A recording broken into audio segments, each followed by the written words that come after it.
नमस्कार बच्चों। आज हम आपके विस्टास का प्रथम चैप्टर द थर्ड लेवल शुरू करने वाले हैं, जिसके लेखक हैं जैक फिनी। जैक फिनी एक अमरीकी लेखक जिनका जन्म 2 अक्टूबर सन 1911 को हुआ और इनकी मृत्यु 14 नवंबर 1995 को हुई थी। यह लेखक बहुचर्चित हैं अपनी साइंस फिक्शन और अपनी रोमांच भरी कथाओं के लिए, और ऐसी ही एक कहानी है जिसका नाम है द थर्ड लेवल, यानी कि तृतीय स्तर। शुरुआत करते हैं। Before you read, have you ever had any curious experience which others find hard to believe? क्या कभी आपको ऐसा रुचिकर और गहन अनुभव हुआ है जिसे कि दूसरे मुश्किल से ही विश्वास कर सके हों? The presidents of the New York Central and the New York, New Haven and Hartford railroads will swear on a stack of timetables that there are only two. But I say there are three because I have been on the third level of Grand Central Station. Yes, I have taken the obvious step. I talked to a psychiatrist friend of mine. Among others, I told him about the third level at Grand Central Station, and he said it was a waking dream wish fulfillment. He said I was unhappy. That made my wife kind of mad. But he explained that he meant the modern world is full of insecurity, fear, war, worry, and all the rest of it, and that I just want to escape. Well, who doesn't? Everybody I know wants to escape, but they don't wander down into any third level at Grand Central Station. New York central और new York, new haven और Hartford rail roads के अध्यक्ष समय सारणियों के ढेर की शपथ खाकर कह सकते हैं कि केवल दो ही समय सारणियां हैं, परंतु मैं कहता हूँ कि तीन हैं, क्योंकि मैं ग्रैंड सेंट्रल स्टेशन के तीसरे तल पर जा चुका हूँ। हाँ, मैंने यह स्पष्ट कदम उठाया है। मैंने अन्य लोगों के साथ साथ अपने मनोचिकित्सक मित्र से भी इस बारे में बात की थी। मैंने उसे ग्रैंड सेंट्रल स्टेशन पर तीसरे तल के बारे में बताया और उसने कहा कि यह दिन में देखे गए स्वप्न का पूरा होने जैसा था। उसने कहा कि मैं अवसादग्रस्त था। यह सुनकर मेरी पत्नी तो पागल सी ही हो गई, लेकिन उसने, यानी कि मेरे मनोचिकित्सक मित्र ने समझाया कि उसका मतलब था कि आज का संसार असुरक्षा, डर, युद्ध, चिंता और इसी तरह की सभी दूसरी चीज़ों से भरा है, और मैं बस उन सब से बच निकलना चाहता हूँ। खैर, कौन नहीं चाहता?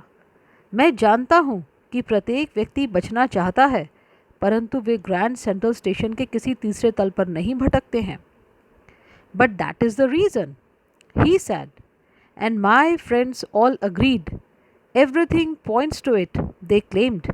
My stamp collecting, for example, that is a temporary refuge from reality. Well, maybe, but my grandfather did not need any refuge from reality. Things were pretty nice and peaceful.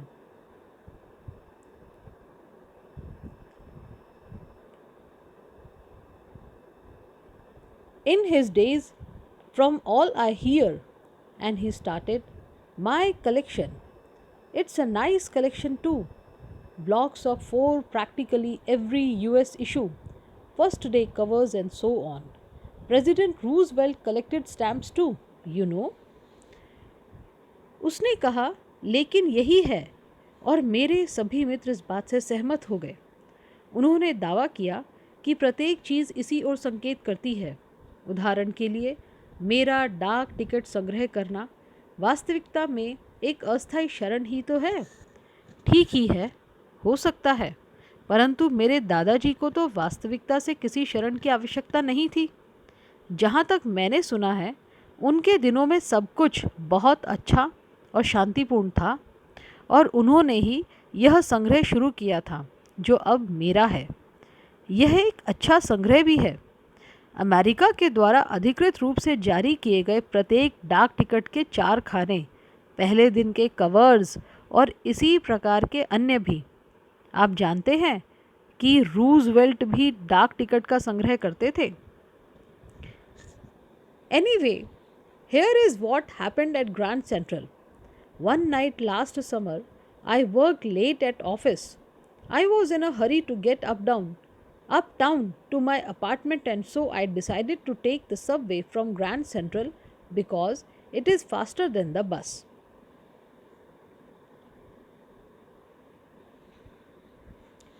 खैर छोड़िए, मैं बताता हूँ कि ग्रैंड सेंट्रल पर क्या हुआ।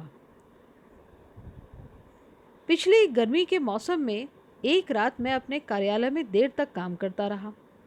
मुझे शहर में स्थित अपने घर में जाने की जल्दी थी, इसीलिए मैंने ग्रैंड सेंट्रल से भूमिगत रेल मार्ग द्वारा जाने का निश्चय किया, क्योंकि इसमें बस से कम समय लगता है।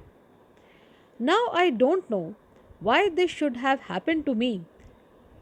आई am just an ordinary guy named Charlie, 31 years old, and I was wearing a tan gabardine suit and a straw hat with a fancy band.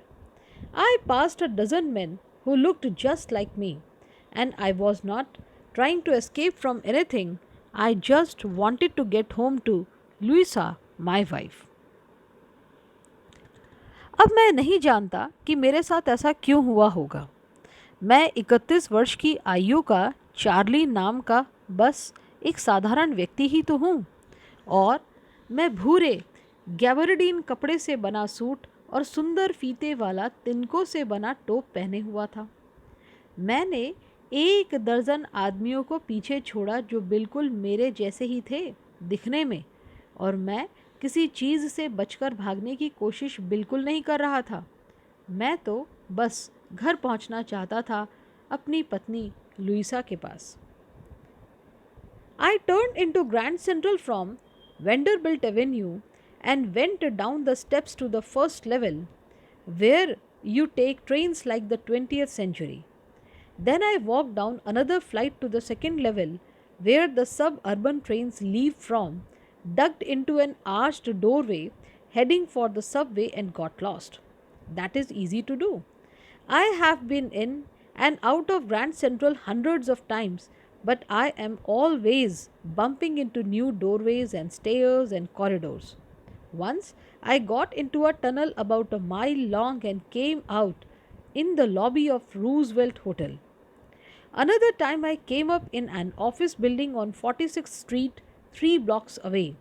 Sometimes I think Grand Central is growing like a tree, pushing out new corridors and staircases like roots. मैं Vanderbilt मार्ग से grand central में मुड़ा और सीढ़ियों से उतरकर पहले तल पर जा पहुंचा। वहां आप 20th सेंचुरी ट्रेन का नाम जैसे रेलगाड़ियां ले सकते थे। फिर मैं एक और जीना यानी कि सीढ़ियों से उतरकर दूसरे तल पर पहुंचा। वहां से उपनगरीय रेलगाड़ियां छूटती हैं। मैं भूमिगत रेल मार्ग की ओर ले जाने वाली एक धनुष आकार चौखट से टकराने से बचने के लिए सिर नीचे झुकाकर घुसा और खो गया। यह होना बहुत सरल है, मतलब इस जगह पे ऐसे खो जाना बहुत सरल है। मैं सैकड़ों बार ग्रैंड सेंट्रल में आया गया हूँ, लेकिन मैं हमेशा नई चौखटों और सीढ़ियों और बरामदों से टकराता रहता हूँ। एक बार मैं लगभग 1 मील लंबी एक सुरंग में घुस गया था और रूजवेल्ट होटल की लॉबी से बाहर निकला था। एक और बार मैं 3 ब्लॉक्स दूर गली नंबर 46 स्थित एक कार्यालय के भवन में निकला था। कभी कभी मुझे ऐसा लगता है कि ग्रैंड सेंट्रल एक पेड़ की तरह बढ़ रहा है, पेड़ की जड़ों की तरह इसमें नए बरामदे और जीने फैलते ही जा रहे हैं।